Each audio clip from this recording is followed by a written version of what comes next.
Anyway, my name is Daryl Patton, and I am a retired school teacher. Taught special education for 30 years until, I don't know, I'm losing track now, 2 or 3 years ago. Worked with autistic and severe children. And for that same amount of time, and actually, about that same amount of time, I've been working with herbal medicine.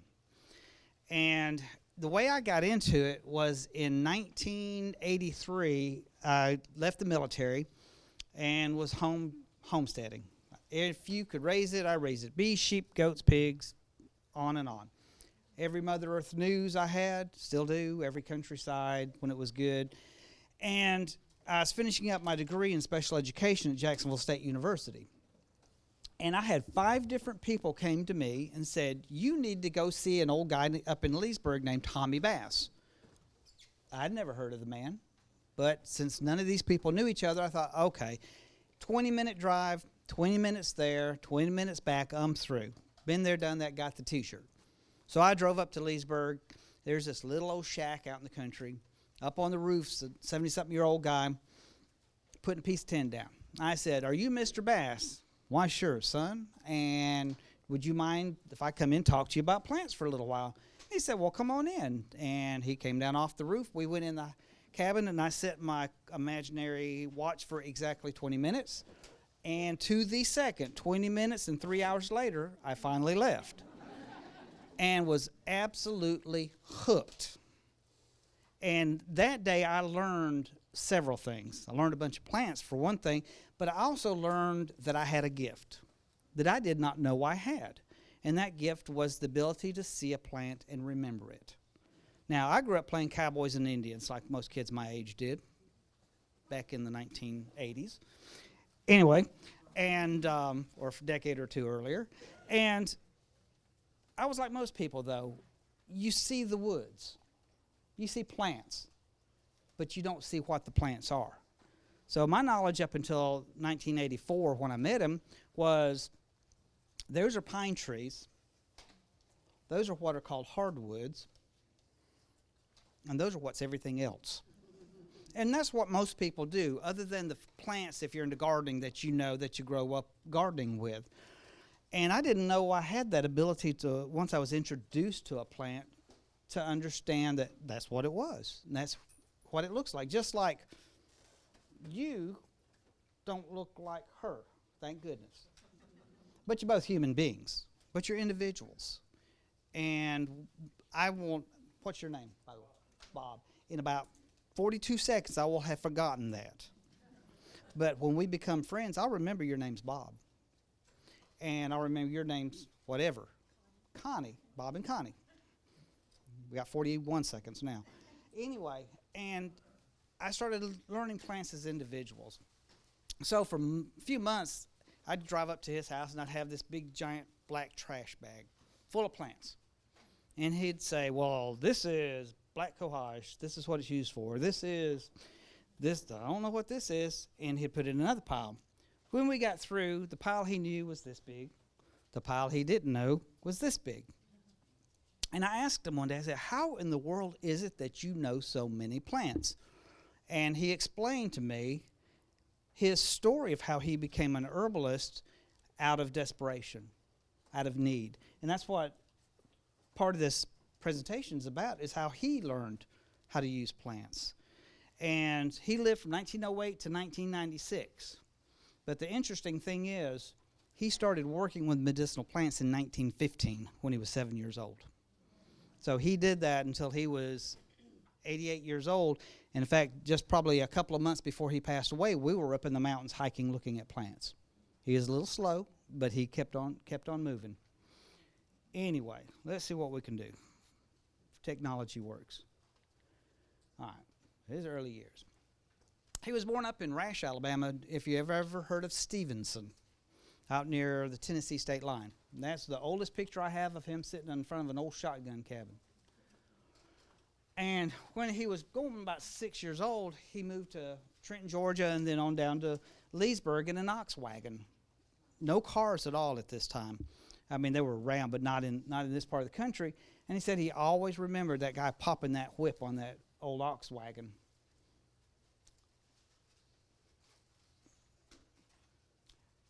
And that was his favorite saying. He's about 20 some odd years old then. He said, we were so poor we'd have had to borrow money to get on welfare. And they were sharecroppers. He said, we could leave property and move, but if we did, we might not find another piece of property to sharecrop, and if we did and couldn't find another piece, we'd starve. He said, we were that poor. He said, back then, that's why people knew plants a lot, because they went to the woods for food and medicine, or they went hungry or did not have medicine. And he was 7 years old when he started doing herbs, and he was out in the fields at the age of 7 picking cotton, hoeing corn, he couldn't make a full adult share of cotton, he said, but he had to do what he could. And he said actually his sister picked a lot more cotton than anybody out there. But when he was 7 years old, he went that winter wearing newspapers for shoes. They didn't have money for shoes. It was a cold, snowy winter. And so at the age of, and I want you to imagine this, age of 7, he was out trapping and hunting already. People have a conniption fit now if you gave a 7-year-old a .22 rifle and sent them out hunting squirrels. But back then it was the norm. The kids were more responsible than they obviously are today. They didn't eat Tide Pods, by the way. And so he got to thinking, what can I do to earn extra money to buy things like shoes? And it occurred to him, his generation, everybody out in the country knew plants. They could all qualify as herbalists today because they grew up going to the woods for their food and their medicine. And in fact, he said he remembered when the first aspirin came to Cherokee County. He said, but we couldn't afford aspirin. We went to the woods and we got our willow bark. That's what we made our aspirin from. And this is one of the older pictures I have. And this lady's name was Aunt Molly Kirby. She was in Pollard's Bend outside of Center. And if you were poor, black, white, or Indian in that community at that time, she birthed you, doctored you with herbs, and was one of the ones that most likely laid you out when you died. And he knew of her, and they were acquaintances. And he got to thinking, so he thought, well, I'll go see Aunt Molly. And he went out there, and they struck up a bargain because she was about 85 at the time and was getting too old to go out and gather the herbs herself. And so she said, I'll tell you what, I'll teach you what I know, and then when people come to me, I'll tell them what they need and send them to you, and you can go dig the herbs. And so for years, he until she passed away in her early 90s, he studied herbs with her, which was a neat thing in and of itself, because if you look at what we call traditional Southern folk medicine, it's a blending of 3 cultures, black, white, and Indian. And it has merged so much that people forget who actually came up with what sometimes. I have a friend of mine who's full-blooded Cherokee Indian, and he was telling me about mullein one day. Oh, yeah, that's an old Cherokee. And I said, really? You know it came from England, don't you?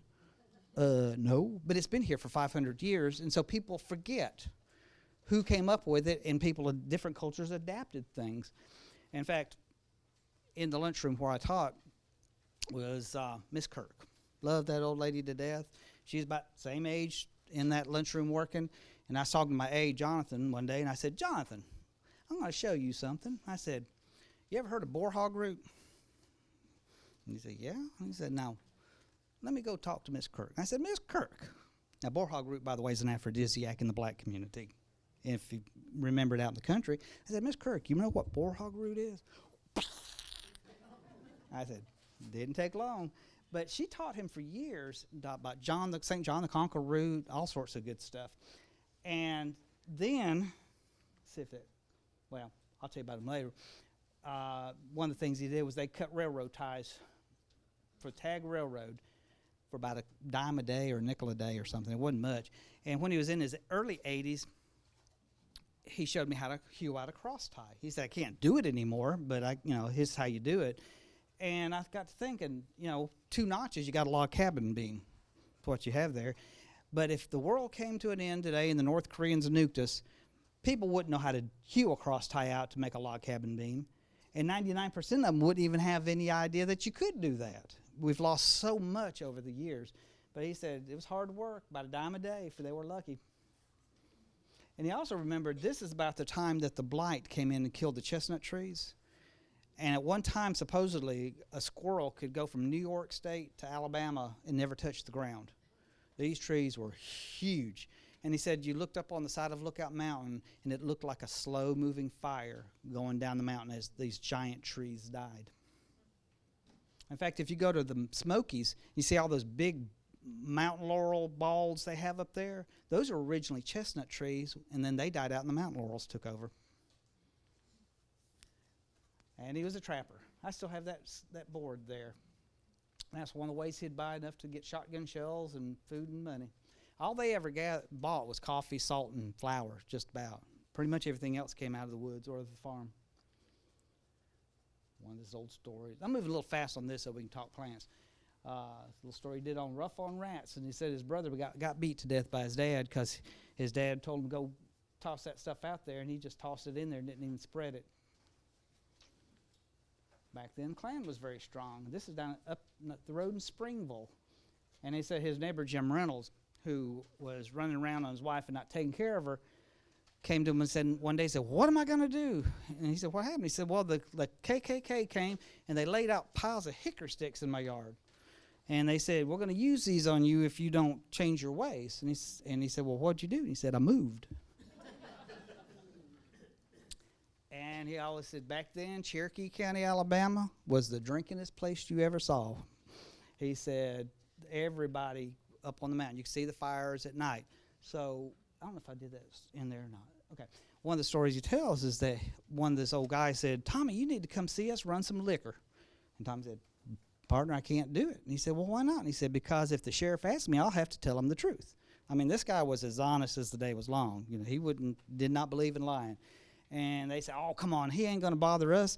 And they went out running that night, and he said the old guys went out and fired a shotgun in the air, and he said, oh, Sheriff, I got you, blah, blah, blah. And the sheriff reached out from behind the tree and said, I got you.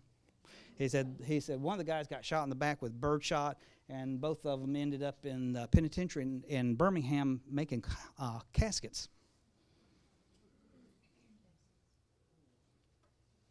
Oop, wrong way. Back to the plan. All right. Everybody used home remedies. Anybody remember what we call black draft or syrup of black draft? I'll give you one word that will describe that. And it's called nasty. That is the nastiest, bitterest medicine. He gave me a bottle of that stuff one time that had never been opened since 1920. They say a wine ages. Black draft does not age well. I took a, dumb me, here, hold my beer, let me, do something redneck thing. And I took a taste of that and like to died. But it was good for you.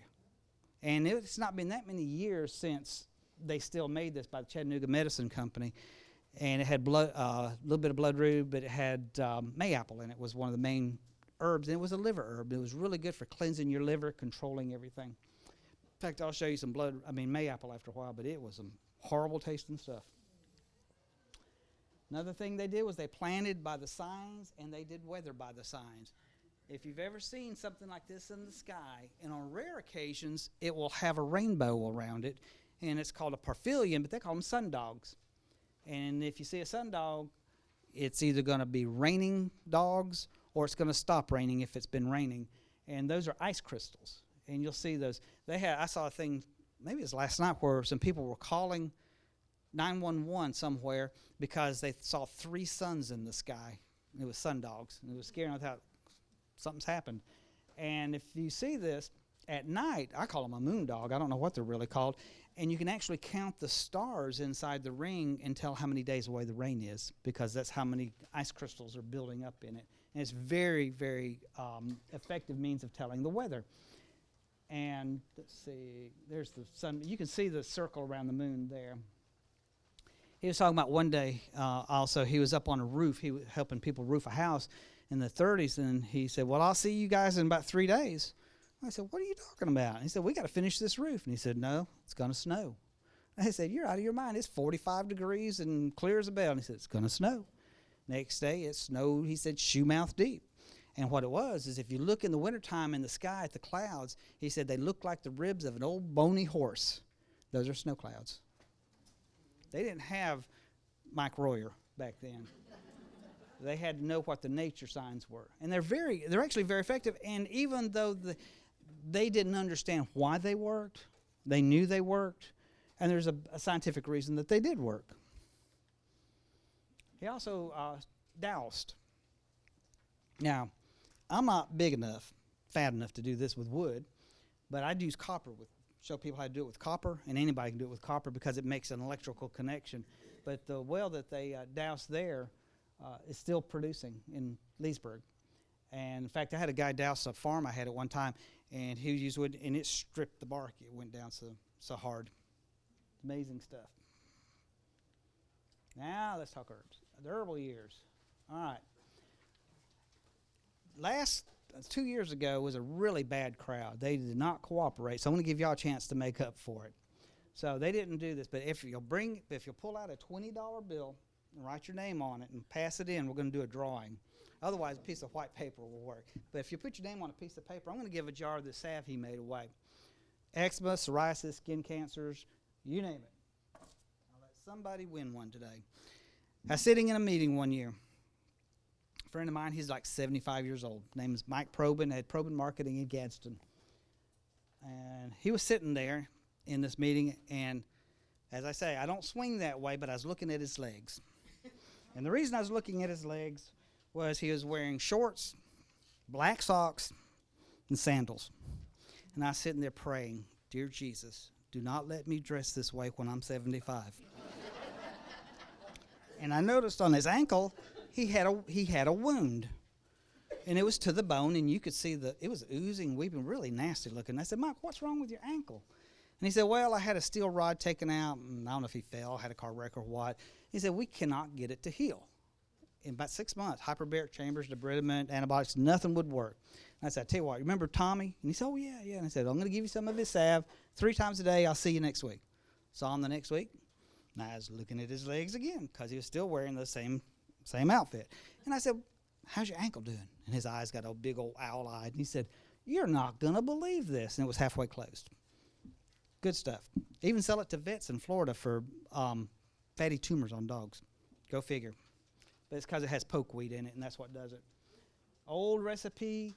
Originally, it had tobacco in it. Now, you say, tobacco? Tobacco externally, pure tobacco, not cigarette, is very healing to the skin. And the reason being, it contains a chemical called allantoin. And you've used it in different lotions, and it comes from a plant called comfrey. Well, tobacco contains it. Another thing that contains it, even more than that, but it's a little hard to milk them, are maggots.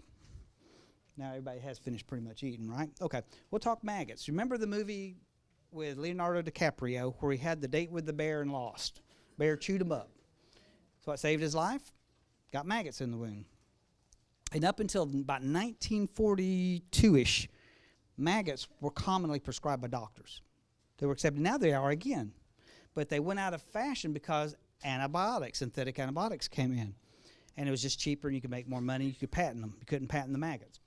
But what happens is a maggot now these are mainly the blue bottle flies, and then house flies do too.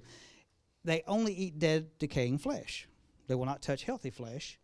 And their excrement, their poop, is very high in allantoin, which heals it. So they eat the bad flesh, poop out the healing chemicals. And Gadsden, there was an old doctor named Doc Ennis, lived down the street from me. He probably went to medical school in the 1920s when they were still using maggots. He was making his rounds at the nursing home one day. This is, I think, in the 70s, early 80s maybe. And there was an old lady there who had fallen out of a wheelchair or her bed gashed her head open, and it had gangrene in it. And every doctor in town had given up on helping her. And he told me, he said, "Listen, roll her out on the veranda and let the flies blow her." And they looked at him like, "You out of your mind." And he said, "No, roll her out on the veranda and let the flies blow her." 2 weeks later, you couldn't tell the wound was there because he remembered he had about 20 years of using this in his practice before it changed at that time that they would only eat dead flesh. And the allantoin, you know how you can almost see a clock hand move? If you ever sit there and just watch, it's almost like you can watch it move. You can almost watch that skin regrow back in. It grows so fast. In fact, you don't use comfrey, plantain, another one, not the banana, but the weed, which I'll show you, or tobacco on a deep wound because it'll heal it so fast you can heal things up into it and cause other infections. Really good stuff. But his grandparents actually made this in England in the 1850s, 1860s and brought it over to this country. Originally had tobacco, He changed it out because back in the early 1900s, the mailman rode a wagon, had hemorrhoids, and he didn't like his butt being stained orange. So he took the tobacco white, put Jimson weed in, which does the same thing. And this is one of his favorite sayings that I just think was neat. He said, when God made the world, he planted the herbs, trees, and grasses. And he said, we're made out of the dust, and we have to look to the earth to find what makes our body tick. He firmly believed that there was something there for everything. All right, let's talk some plants. You ever heard of black cohosh? Hot flashes, menopausal symptoms. In the 1800s, though, this was actually quite popular for things like arthritis as an anti-inflammatory. Really good.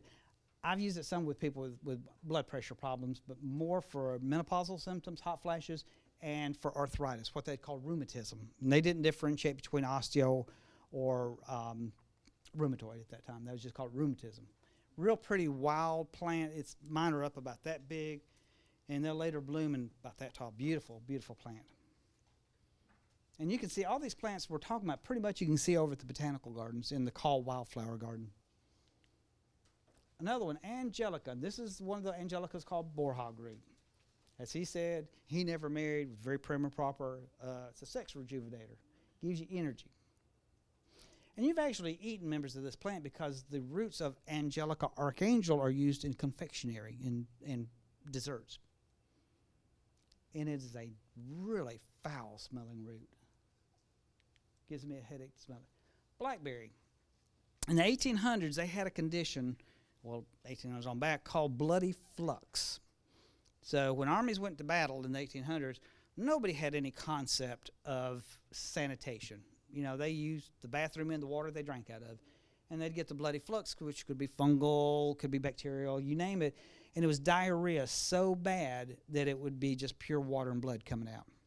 And it killed more men in battle than bullets did.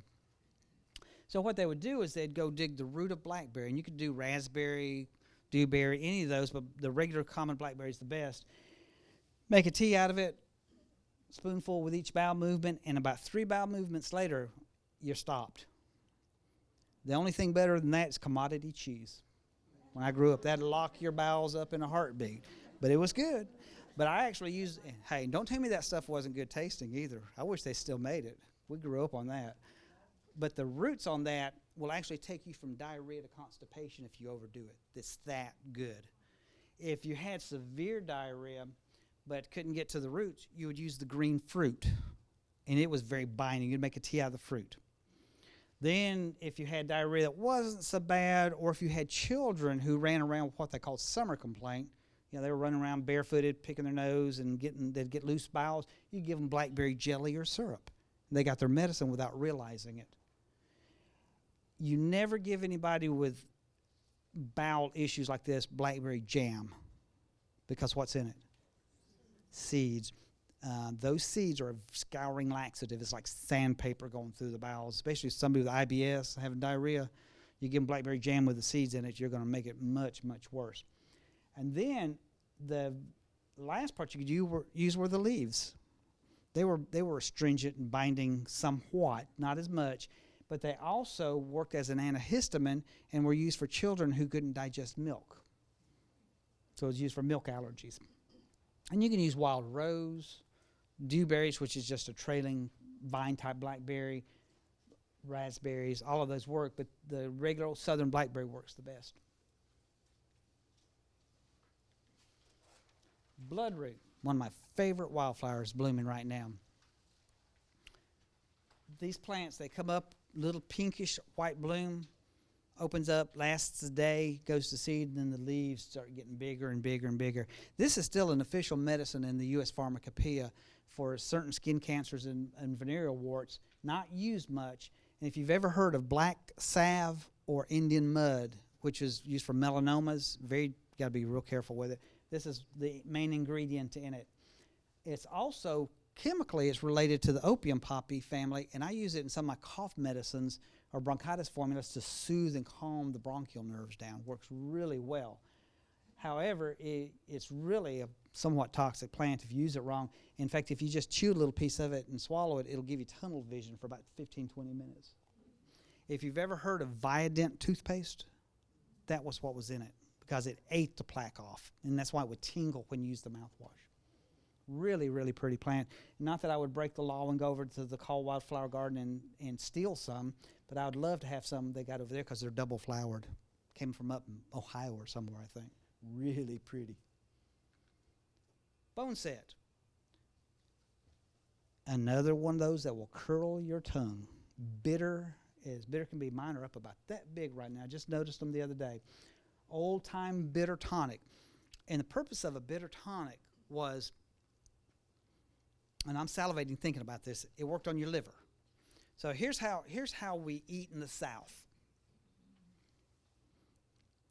Big plate of food's brought out when I was a kid. And you sat there, and there was always prayer before a meal. Your parents prayed, and then you prayed, because you prayed that Jesus would come back before you had to eat all those kidney beans and stuff.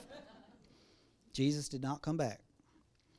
Second choice that you had to make, choices, was you let it sit there until it was ice cold, and then you ate it. Because the options were not good, because the final option was your dad's, which you'd get a whipping. Or you had a dog that you could sneak it to. So in the South, we're trained that those starving children in China would eat that food. So you better eat that food. Now we clean our plates. We eat up here. And plates of food at Shoney's are about 3 times bigger than they were when you were a kid. And we still clean our plates because we're trained. You clean your plate. You don't waste food. And so we go to a restaurant. Here's what you do. Go home, watch the ball game. So before your body even knows it's got food in it, you're already home. Your system's slowing down. Go to Europe, what do in places? Little shot of bitters, sometimes after the meal. So as soon as you take a shot of something bitter, it doesn't matter really what it is, you start salivating. And when you salivate, you're starting the process of digestion. Amylase, tyolin, gastric juices, pancreatin, bile, all those things break down simple sugars, proteins, and fats. So you're digesting your food before you take the first bite. And if you digest your food properly, your weight will go where it needs to go, because you're getting everything out of it that you need, as opposed to only some nutritional value coming out of that plant. As a hot tea also, this will make you sweat buckets. So if you want to sweat out a fever, break a fever, hot tea out of this, it's a diaphoretic. I mean, you'll soak the covers. If you drink it as a cold tea, it's also another good antiviral, but it won't make you sweat. In fact, it's a mild laxative. Very high in vitamin C, more vitamin C than a lemon. But it's bitter but not sour, because vitamin C is not sour. Ascorbic acid is sour, malic acid is sour. But it's strong stuff. And I always have my herb school students, if they haven't tried it, I say, here, roll this up and try it. And they learn. Another one coming up is chickweed. And I actually brought some chickweed. And pass that around and look at it. Anybody eaten at Chewy's before? All right, they have a white sauce that is really, really good. And I thought, I bet I could recreate that. So I recreated it with chickweed, which is it's like eating lettuce. It's a bland green. You use it like your bed of lettuce. But if you mix it with the other ingredients and make a pesto out of it or a sauce, it's really, really good. This is an old-time weight loss herb because it's so nutritious, it makes you feel like you've had something to eat, and your body says, okay, I'm not hungry. So about 30 minutes before a meal, the tea, you can use the tea, you can eat some, doesn't matter. Also, it's very cooling to inflamed tissue. In fact, this salve, everybody's got your name on the piece of paper? We can find, I have a box. Y'all want to? That's one of the ingredients in this is chickweed, and it's because it takes the heat out of the inflamed tissue. It's really good as an eye wash for inflamed eyes. Excellent, excellent plant. Now, this is one of my favorite plants for energy, and you'll see this growing all over Birmingham, all over Alabama, all over the South. And in fact, I brought some. If you've ever been out to, what do they call that, the canoe landing or whatever over in Irondale? I was just out there a little while ago, and this is growing up some of the trees, and it's called crossvine. And you'll find this occasionally in nurseries. I've got one in my backyard that puts out 10,000 blooms that has peach-colored blooms. It's a hybrid. But these grow in about April. They'll have blooms all over the sides of the road, red flower with yellow lips. Now, in the early 1900s, let's say 1940 on back, when there were still people commonly plowing with horses and mules, you had a condition called hidebound. That basically was the person worked the horse or the mule to death.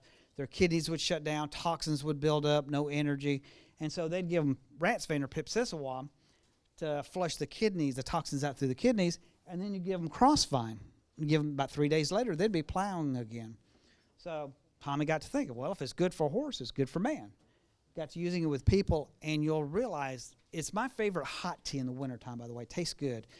And after about 3 days, you feel like, wow, I've got more stamina and more energy.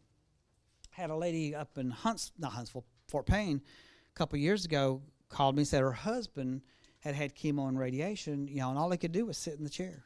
Had no energy, no stamina. What can we do? Got him on that, and a week later, I had an email back saying, thank you for giving me my husband back. He's out in the garden. I saw him about 6 months later, and he said, I drink about a half a cup, quarter cup, twice a day. I'm good to go. Really, really good stuff. I was doing a program over in Atlanta, and a friend of mine from Minnesota, maybe, or Michigan, he's an herbalist up there, came down, and I showed him crossvine.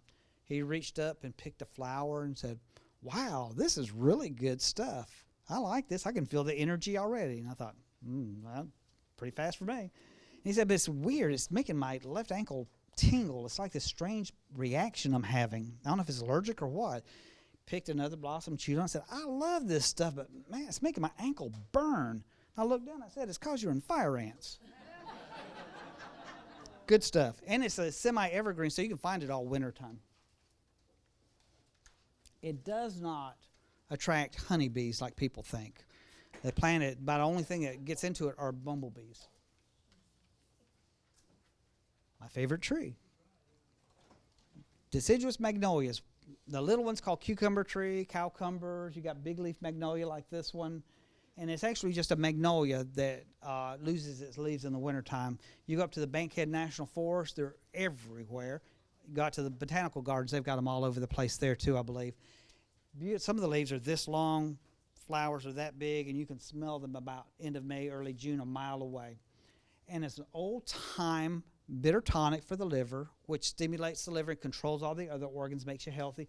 But it's also a great anti-inflammatory. Use it for people with arthritis especially. If you go to Walmart, you can actually buy a product called Relicore. Relicore is for women who want to lose like midriff body weight because of what are called corticosteroids, stress hormones. So let's say, for example, you win the lottery. Wait a minute, are you Baptist? Okay. All right, you win the lottery over in Georgia because you didn't care about going. You gain weight. You, on the other hand, had somebody die in your family. You gain weight because it's stress. The body does not interpret stress as anything but stress. Good stress, bad stress. And our reaction to it is to gain weight. It's a self-preservation, sort of like starvation mode, you gain weight. This reduces those stress hormones very, very effectively. And that's what's in Relicore at Walmart. And all it is this same tree, the bark of it, out of China. Grows over there too. Very good for arthritis, though. It does not reset the immune system as does poke salad, but it works on the inflammation. Dandelion. Everywhere blooming right now. Can't mistake them. You can actually take those flowers, pull the green part off the base, and fritter them up, and they're really good. Makes real good wine if you're a wine drinker. Very good for the liver, good for cirrhosis, hepatitis. Very good for the root, especially good for heartburn. It's what is known as a potassium-sparing diuretic. So if you're on a potassium supplement for the heart and you use something like Queen Anne's lace that pulls fluid out of the system because you're trying to take some of that pressure off. It also pulls potassium out of the system because anything that's in there gets flushed out. This is so high in potassium, it replaces the potassium. So it's called a potassium-sparing diuretic. The sap out of it's good for age spots, freckles. It'll fade them, skin cancers. My favorite plant to use for that, though, is fig because you get a lot more sap. Golden seal. Very good, powerful, natural antibiotic. Good for pink eye, stomach ulcers, you name it. Winter huckleberry. I didn't bring it. Winter huckleberry, and you can use blueberries too, but they're not as strong. Real effective for problems with blood pressure and diabetes. My wife and I were taking the train up to the Grand Canyon one year. Met a couple on there, and the guy said, listen, I'm diabetic, and I'm not going to eat right. I'm just telling you, I ain't going to do it. What can you do? Got him on this, and for about 3 years, every 2 or 3 months, I was sending him more of it out to California because it worked so well. Finally got him on a California version of it so he could get it himself. The next year, I was in Books A Million, saw a professor at Jacksonville State University, and got to talking to her, and she had high blood pressure. Got her on this, and about a week later, I got an email late one night that said, when's this stuff supposed to work? And I figured, well, there's always somebody. I'll email her back, say, give it some time. Got up the next morning, had another email that said, never mind, it's coming down. Really, really good stuff. And you can eat the huckleberries in the fall. Also good are for what we call in the South prostrate gland trouble. It's prostate, not prostrate, but it will make you prostrate if you've got it bad enough. It will actually mechanically help to shrink the prostate down, stop that constant getting up, going to the bathroom, and very good for diarrhea also. 7-bark, wild hydrangea. Everybody's got them in their yard. This is the 7-bark or oak leaf hydrangea. It's the ancestor to all your garden hydrangeas, by the way. Beautiful white blooms on it. It was considered a vegetable cortisone for arthritis. Used the roots on it. And the herb diggers loved it because it dried heavy. And they got more money because they got paid by the pound. Very good for breaking up gallstones, kidney stones, calcium-based stones. Then there's lobelia. Another one you'll see everywhere. And some of you, if you garden, actually may grow a version of this called cardinal flower, which is burgundy red, really, really pretty, likes damp areas. Very powerful sedator of nerves, so it takes pain out. Another purpose of it was to make you puke if you're trying to get rid of junk out of your system. So they called it pukeweed if you use too much of it. If you ever knew anybody in the 70s that was trying to quit smoking, a lot of them used what we'll call Bantron anti-smoking deterrent tablets with the secret ingredient of lobeline sulfate made out of the seeds of the lobelia. You can just chew on the little seed pods and it'll take the craving away. Mayapple, not blooming, it's up everywhere now, little shady hardwood hollows. That was what was in the syrup of black drop. That was so bitter. Had long brown rhizomes, and everywhere had a node, a new plant would come up. And it's somewhat toxic. You got to be careful using it, but very effective. Still an official medicine, not used much anymore, but it's still in the pharmacopoeia for basal cell lung cancer, among other things. Back in the early 1900s, when Tommy was growing up, when I was growing up, you were assumed guilty once a year as a kid. You were assumed guilty of having worms. Nowadays, nobody worms anybody. But back then, you're wormy. Regardless whether you are or not, you got wormed. And this is one of the ones used to worm you. I don't remember a lot about my childhood. I mean, just traveled all over the military. But I do remember the one case where I got wormed and then went on a roller coaster. It was not a good ending. Maypops. Anybody ever eaten a maypop? Passion flower? It's actually one of the most dangerous plants in the world. Guarantee you. I was riding a tractor one year. Just minding my own business. Beautiful sunny day, bush hogging something. And all of a sudden, my head exploded. And I about fell off the tractor and got bush hogged. So when I came to my senses, I looked around. There's my 7-year-old son. And he had beamed me in the ear with one. And it just went boom, about knocked me off the. And he was thinking, I'm dead. And I had to laugh. It was sort of funny. He had good aim whether he meant to or not. When they're yellow, they're really tasty, aren't they? Make great jelly and lemonade. Wonderful thing. But it's a great nervine or nerve tonic. Calms you, relaxes you, helps you sleep. You can use the leaves or the flowers. Now, it's called passion flower, not because it gives you passion, but because the flowers resemble the passion of the Christ. But it's a really good, in fact, in Europe, it outsells a lot of commercial sedatives for that purpose. Oops. Mullein. A lot of people know mullein. Grows all over the place. Another one good for the liver, the kidneys, coughs and colds. It'll make you sleep at night. Now, you have to be careful because if you notice, there's sort of outer leaves and inner leaves. This contains a chemical called rotenone, which is a natural insecticide. In fact, you can take the roots, pound them up, put them in a small pond, and it'll stun the fish and make them float to the surface. Doesn't hurt people, but it does hurt. It stuns lower life forms. But because it's so high in rotenone, those outer leaves, with some people, make you sleep, but then they give you really bad nightmares, and I'm one of them. It's like crazy dreams. The inner leaves don't do that. But it's real good for pain. You can put it over swollen glands. It'll reduce them. The flowers on it are powerful pain relievers in a tincture form or in an oil, and you can do tincture too. Good for swimmer's ear and ear infections. Another one, not native to this country, but it's been here for 500 years, and so I can consider it native as opposed to introduced anymore. One of my favorite plants, red root, red shank, wild snowball, New Jersey tea. The leaves on this plant taste like Tetley or Lipton tea, no caffeine. This is one that if you have somebody with, in fact, I've got to send some to a friend that has irritable bowel syndrome with diarrhea, so bad that it's about to kill them, this will stop it and it will heal the intestines. Very, very powerful medicine, very safe and easy to use. The root's called red root because it makes a red-looking tea or tincture. And Tommy had a guy came to him 1920s maybe, and by 1930. And the guy had IBS so bad he was a skeleton.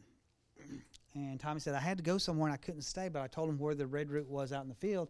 And the guy came back a week later just as fine as could be. And he said he got out to the pasture and was so sick he had to just about crawl to get to the New Jersey tea. Couldn't dig it, so he just used the leaves and was able to get up and walk out. And he said he totally better. Had a little baby brought to him. I guess she's dead now because this is 20 years ago. Brought to him, and the doctors in the community said, if you can't save this child, it's going to die. It's 1 or 2 years old. And he said it was literally just water coming out the bottom. And she was up in her 80s last time I remember she was alive. Really powerful medicine. And in about 2 days, this will shrink a prostate back down. Does not affect PSA levels, but it does mechanically give relief. I didn't see you wave, but I know I'm getting close, so I'll hurry up. White oak. And this is swamp chestnut or swamp white oak, but any of the oaks will do this. Great for varicose veins, swollen glands. The white oaks are actually also, the southern white oak in particular, is an antibiotic as well. Very good for wet coughs to dry them up. And peach. If you go back to the 1800s, you'll see peach leaves especially used in hundreds of formulas. It was so good. If you have somebody that's got morning sickness, well, at least a woman, not a guy, but woman morning sickness, it takes that nausea down. Does the same thing with the flu. Now, remember, if you got a baby in you, anything you drink, the baby's drinking. So you can't overdo it or it'll slow their respiratory rate down because it's a respiratory sedative because it contains cyanide. So you see the old movies where the Nazi guy chomps on the fake tooth, keels over. That's synthetic cyanide. Naturally occurring cyanide like this was called a hydrocyanic cough sedative because it slowed the bronchial nerves from firing so much and took the pain out. Had one of my herb students came to me or called me one night and said, I can't breathe. I said, well, what's going on? She said, I can't catch my breath. And I finally got her to explain that she'd been drinking like 5 or 6 cups of peach tea a day. And I said, I don't know why. I don't remember now. And I said, well, it's doing its job. It's slowing your firing of your bronchial nerves. Stop it. You'll get better. But very good for that and for the flu. But you don't drink it hot. You drink it sort of like a cup of coffee that is still hot enough to drink, but if you had a fresh cup, you wouldn't drink it. Because if you drink it too hot, it'll make you throw up. Anybody ever eaten a green persimmon? You only do it once. One of my favorite wild fruits, by the way, when it's totally ripe, you can take persimmons and layer them with sugar, and it'll draw out all that syrup. Amazing. Take a green persimmon, cut it in half, rub it on a mouth ulcer or a canker sore, knock it out. The roots make a sweet tasting tea that's not bitter, not astringent tasting, good for stomach ulcers. And the leaves themselves are a good general tonic to help you feel better. Then if you open them up, the seeds up, you can tell what the winter is going to be like. Pine trees. That's a white pine there. That's about a 30-year-old picture from a slide. White pine up in the Smokies. But all pines work the same. Very high in vitamin C. And it's not, I need to update this slide because they also contain a chemical called shikimic acid, which is the same as in sweet gum, which is where you get Tamiflu. But it doesn't have the side effects that Tamiflu has. Another thing you can do, and I just picked this out on the highway, pine needles, high in vitamin C, high in shikimic acid, but the pollen-bearing catkins, which these are about to open, are A, very nutritious, B, you can cook nutrition, you can cook with them, make pancakes, things like that. Very light, makes great cookies and breads and pancakes. But they're also very medicinal. They are what are called an androgenic herb, which means that for men it builds testosterone levels and gives you energy. For women it balances out hormones, and you can take the pollen, gather it, or just take these same catkins. I've got about 2 gallons frozen right now just for that purpose, and you put them in smoothies. Gives you energy, stamina. And the way it became real popular was these people in California went outside of a gym, and they were the big boys, the ones that just lift 50,000 pounds, and they're out there licking their windshields of their cars. Now, that doesn't seem so unusual, but they said, well, why are y'all licking your windshields? And they said, because it gives us big muscles. And what it was, they had discovered that steroid-like effect of pine pollen. But it's not an anabolic steroid that is bad for your liver. It's actually good for your liver. And they realized it built their testosterone levels up. So any pine you can use. And this is just loblolly pine off the side of the interstate from a little while ago. And then the inner bark, if you're desperate, you can peel the cambium layer out, and as it dries, it turns red, and it looks like bacon. You can actually cook it. Did not say it tasted like bacon. Pipsissewa, also called rat's vein. That's the one that was used with the crossvine because it worked on the kidneys, worked on the bladder, helped pull toxins out of the system. This is also one that only grows about that tall. It's everywhere on pine thickets and mixed hardwoods. It also is one that if you have somebody, women especially will have problems with UTIs. Doctor will put you, and I'm not against doctors at all. I believe in best of both worlds, but they'll put you on an antibiotic. It gets better. Then you end up back on an antibiotic because it flares back up. Round and round the merry-go-round goes of antibiotics and UTIs. This, along with, I use a plant called indigo, which you get the blue dye from, and it gets down into those inner crevices where that UTI is smoldering, and it gets rid of it. Very effective at that. Another one used for arthritis as well. Plantain. Doesn't matter which one you use. Okay, I got 7 minutes. And that's one of them. You've got broadleaf plantain, lance-leaf plantain, bracted plantain. It doesn't matter. They all work the same.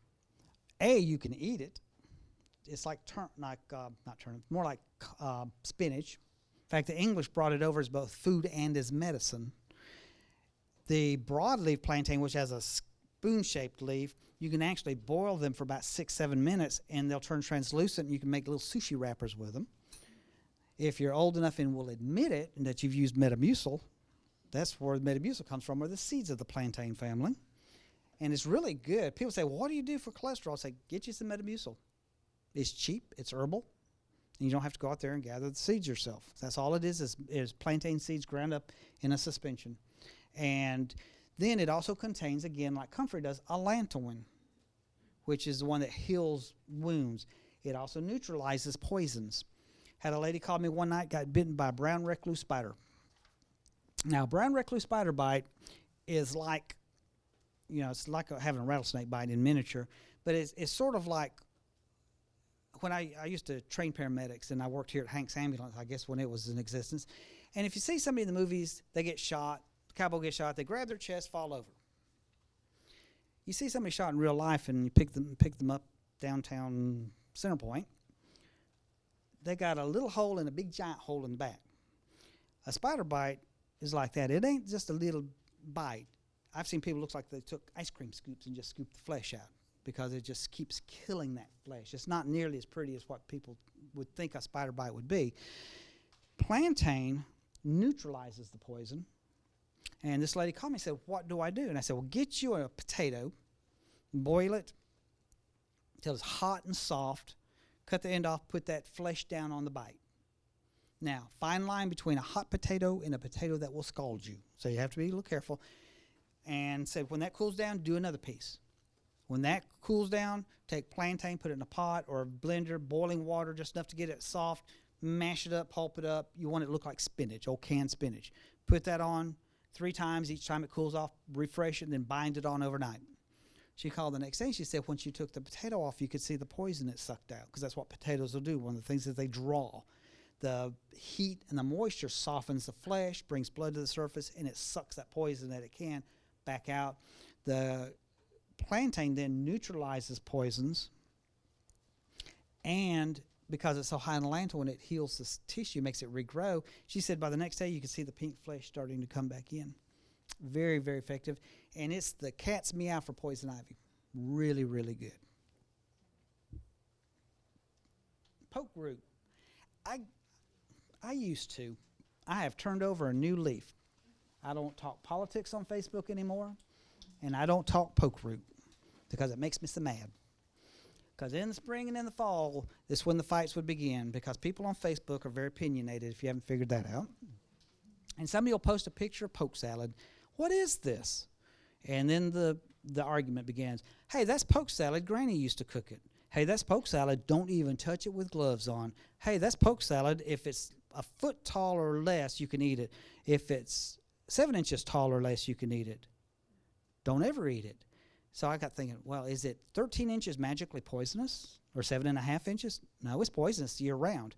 But those poisons, those toxins are water soluble. That's why you boil it. Throw off the water when it's no longer bitter. It's no longer poisonous. One of my favorite plant medicines. One of my favorite wild foods. Didn't like it as a kid, and I guess I got older and developed a taste for it. Anybody ever eaten the stalks fried like okra? Really good. Just peel them, fry them up like okra. The leaves, you cook them with eggs and bacon. I've made all sorts of things with this.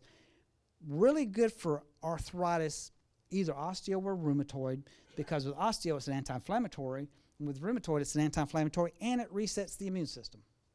Now, you grew up with a black and white TV that had rabbit ears, right? If the signal went bad, what was the first thing you did with the rabbit ears? Adjusted them. If that didn't work, what was the second thing you did? Tinfoil. And if that didn't work, what was the third choice? The youngest kid in the family had to adjust the antennas, stay that way until Lawrence Welk is over.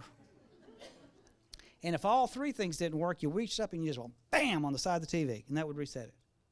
Does not work with hard drives nowadays, but it worked with the TV, and that's what poke salad does to your hard drive. It resets it. So let's say you have rheumatoid arthritis. I don't. Well, that's not fair. Why do you get to have it and I don't? We're both human beings.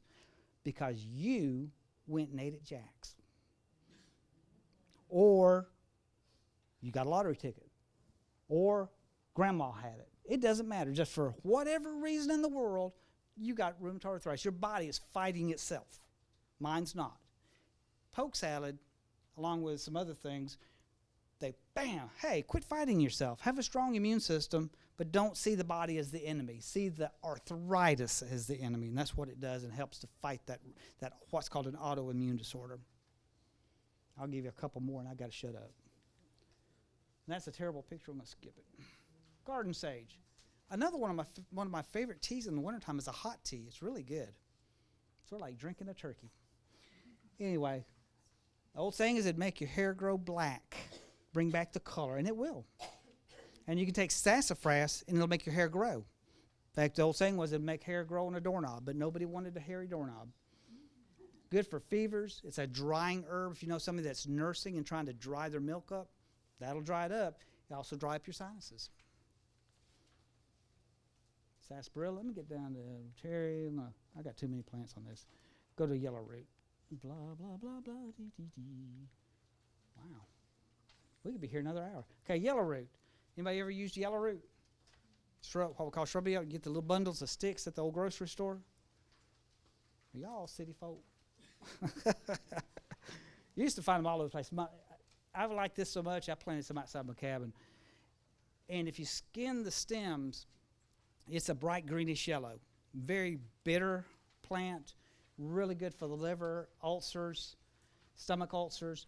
In fact, in Gadsden, there used to be an old guy named Doc Enoch, I think it was there, and he had a stomach ulcer cure back in the 60s and 70s that was so famous that people from all over the country would come, at least the South would come in just to get that stomach ulcer cure. And all it was he went to Tommy Bass, bought yellow root, golden seal, and he ground them up, mixed them with mayonnaise. Now, mayonnaise was the critical ingredient in this formula because what's mayonnaise got in it? Oil. Oil makes that nasty tasting stuff slide down before you realize how nasty tasting it was. But it would cure the stomach ulcers. Now, Tommy, when he was in his late 70s, early 80s, got a visit from the FDA. Somebody dropped a dime on this old guy. And the lady from Memphis came in and said, Mr. Bass, somebody is saying that you're claiming that yellow root will cure stomach ulcers. He looked at her and said, why, yes, ma'am, it will. It'll kill them graveyard dead. And she said, you can't claim that. That's a new claim. He said, ma'am, I've been doing this for 77 years, and it'll kill them graveyard dead. And then she left, never came back. About 3 years later, James Duke comes along with the Department of Agriculture, who grew up in Alabama and knew Tommy. He says, wait a minute. According to the United States government, what is a chemical that will kill the H. pylori bacteria that causes most stomach ulcers? Berberine. I'll give you one guess what's in yellow root. Berberine. Tommy didn't know what berberine was till the day he died, but he knew that it would do the job, and it sure did.